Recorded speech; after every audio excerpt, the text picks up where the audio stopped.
The following content is for educational analysis of military tactics and is based on publicly available information and hypothetical scenarios. August 12, 2025, a Russian convoy carrying about 50 tons of ammunition moved into a refueling stop. But only minutes later, two first-person view suicide drones surged forward at nearly 125 mph like deadly arrows piercing straight toward the trucks. Two strikes in less than minutes and the entire stockpile erupted. The blast could be seen from more than 12 miles away. This was not just a raid. This was the moment the rear lines turned into the front line. From a makeshift launch site near Svatov on the outskirts of Starobilsk in Luhansk, two first-person view suicide drones of Ukraine's 14th Tactical UAV Regiment entered their final checks before a strategic strike. Earlier, a modified DJI Mavic 3 had been launched. It acted as the scout, capturing infrared images, transmitting real-time data to the command post, and guiding the two attack drones toward their targets. The target, 5 Russian Ural trucks loaded with ammunition moving toward the improvised relay hub, Idar-17, on the north bank of the Idar River. Their mission was to deliver over 50 tons of artillery shells and rockets, enough to increase Russian fire density to levels that could threaten Ukraine's supply routes, staging areas, river crossings, and forward medical stations. But Ukraine would not allow that to happen. For days, the 14th Regiment, working with intelligence networks, had tracked the convoy, marking refueling times, crew habits, and combining UAV imagery with electronic reconnaissance to pinpoint the moment the trucks would have to halt for inspection and refueling near Starobilsk. The location lay outside the umbrella of fixed air defenses. No radar, no missiles, no electronic warfare teams. From miles out, the Mavic 3 streamed encrypted real-time video back to the field command post. On screen, the 5 engines glowed as distinct heat signatures. To Ukrainian eyes, it was a perfect cluster target. A single precise strike could set off a chain reaction, wiping out the entire convoy in under a minute. No further confirmation was needed. Signal encrypted, coordinates locked. Immediately, the two FPV drones launched. In the initial phase, they used GPS combined with inertial navigation, flying low at an average 35 to 50 mph to evade ground radar or low-frequency surveillance. Cruise speed was held steady, fast enough to shorten the flight time, yet slow enough for the operator to maintain pinpoint control. At miles out, the drone's optical cameras acquired the target. 5 military trucks parked with spacing, all facing south. Several soldiers walked nearby, but there was no sign of guard posts or improvised defenses. Just as intelligence suggested, this was treated as a short, safe stop. Each drone carried a PG-7VL shaped charge warhead weighing 5.5 to 6.5 outfitted with an 85 mm copper liner. Inside was explosive equivalent in power to high-grade TNT. Upon detonation, it produced a focused jet exceeding thousands of feet per second, enough to pierce truck steel plating and ignite the ammunition within. Originally designed to penetrate tank armor against lightly armored transports, its effect was overkill, like smashing an eggshell with a sledgehammer, not only piercing but triggering uncontrollable secondary explosions. The aim was not to destroy trucks individually, but to hit the formation's vital points. Truck number 3 at the center to start the chain reaction, and truck number 5 at the rear to lock the convoy in place. With these positions struck, the heat and shrapnel from the initial blasts would cascade through the rest. At feet away, both drones entered their final approach. Navigation switched fully to optical recognition. Altitude dropping to stabilize the flight path and avoid detection. UAV-1 locked onto truck number 3, the perfect central kill point to ignite a spark explosion and spread heat into adjacent vehicles. The FPV crew commander kept the approach steady initially, then ramped up to linear acceleration. UAV-1 surged forward. A steel arrow carrying compressed explosive mass, tearing through the air, slamming into the structural weak point, and locking the entire convoy into chain reaction detonation. On impact, the shaped charge ignited. A jet of hyperheated plasma burst through, shredding the truck's steel like foil. The penetrator's force focused on a spot just a few centimeters wide, but the contact temperature instantly spiked to extreme levels. Propellant charges, fuses, and packaging inside the truck ignited almost immediately, generating intense heat through a chain reaction. Within seconds, the entire cargo bay had become a burning time bomb from within. The heat spread directly to the two adjacent trucks, vehicle number 2 in front and vehicle number 4 behind, forcing the entire formation into thermal overload.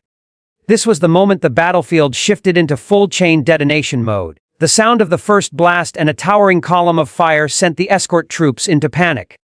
Some soldiers fired wildly with AK rifles, aiming at the silhouette of the remaining drone as it flashed past. But at that distance, with the drone's closing speed, small arms fire was meaningless. Others scrambled to maneuver the convoy out of danger. But the spacing was too tight, and the fireball erupting from truck number 3 created a wall of flame that sealed off any escape.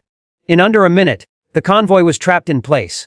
Almost simultaneously, UAV-2, the second strike drone, executed its programmed flanking run, looping behind to approach from the opposite direction.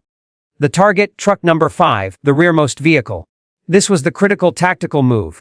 Strike the tail, lock both ends, and trap the entire formation inside a kill zone. The UAV commander adjusted UAV-2's speed, just enough to maintain an optimal angle of attack without overshooting the target, while keeping the optical lock steady.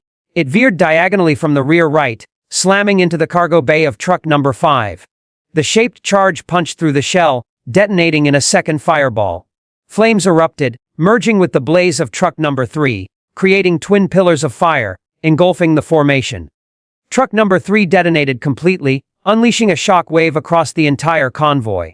The blast ripped apart truck number 2's steel shell, hurling shrapnel into truck number 1 at the front. The chain reaction had begun. Moments after truck number 3's total detonation, local temperatures surged past extreme levels. Fire columns and shock waves hammered into the neighboring trucks. Truck number 2 erupted violently. Paint, plastics, and external coverings ignited within seconds. Successive blasts turned it into a mobile fireworks battery. The rising pressure blew open the cargo bay, venting fire straight upward into a massive thermal column. A textbook case of detonation cook-off where propellant self-detonates after surpassing safe thermal thresholds. Truck number 4 suffered a dual strike. Residual flames from truck number 3 in front, and the inferno from truck number 5 behind. The compounded heat triggered a full detonation of its load. This was the third major blast in under minutes. Steel fragments and artillery shells were hurled more than hundreds of feet, damaging nearby infrastructure. With 3 successive explosions, Starobilsk was transformed into an uncontrollable firestorm. Fire pillars shot tens of meters into the air with black smoke visible from over 12 miles away. Each blast scattered new fragments, endangering every Russian soldier nearby. Secondary detonations continued as shells and rockets in the cargo bays ignited at random. Truck number 1, initially intact, was torn apart by shock waves from truck number 2's explosion. Shrapnel punctured the cabin and cargo bay, spreading fire. Within seconds, truck number 1 was fully ablaze. At this point, all 5 trucks were destroyed, at least 4 completely detonated, reduced to twisted wreckage. Moments later, blue flames jet skyward as transformer oil burns fiercely, merging with the dense black smoke already billowing from the earlier fuel depot strike. Flame and smoke fuse into a towering wall that blankets the entire industrial area. The operational result was indisputable. With just 2 drones and 2 precise strikes, the entire convoy of 5 ammunition trucks was annihilated. 40 to 50 tons of artillery shells and rockets were destroyed in under minutes. The dual fire centers locking the formation and driving the chain reaction, until every magazine was consumed. Exact figures remain unknown, but with an average crew of soldiers per truck, drivers, escorts, technicians, plus guards, casualties are estimated at personnel. The blast deformed the concrete roadway and heavily damaged surrounding infrastructure. Russia was forced to cordon off the area due to large amounts of unexploded ordnance. Immediately after the Russian Emergency Situations Ministry along with EOD teams, firefighters and medics moved into the hot zone. Route P66 was sealed and ambulances stood by along the safety perimeter. This strike did not merely destroy a convoy. It sent shock waves through Russia's entire logistics system in Luhansk, because it severed the Starobilsk to Kupiansk supply route, the key artery feeding ammunition to Russian artillery groups in northern Luhansk. Post-blast clearance and demining would stall transport for at least days, eliminated an ammunition stockpile equivalent to half a month of fire support for a Russian artillery regiment in a single night, forced Russia to change its transport model from concentrated convoys to dispersed smaller units with tighter escort. This cut efficiency, raised costs, and slowed resupply. The attack proved there is no such thing as an absolute safe zone in the rear. Even Starobilsk, long regarded as an untouchable logistics hub, was penetrated and struck with precision by Ukrainian drones. It also increased pressure on Russian commanders to secure their supply lines.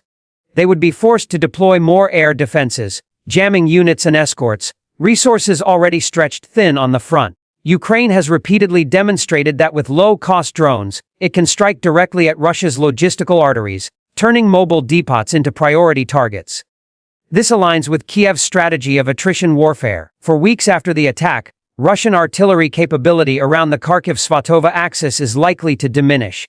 This could open a window for Ukraine to redeploy forces, or at the very least reduce pressure on defensive lines. It is also a direct warning. Every Russian logistics convoy anywhere large or small can be a target. No road is absolutely safe anymore.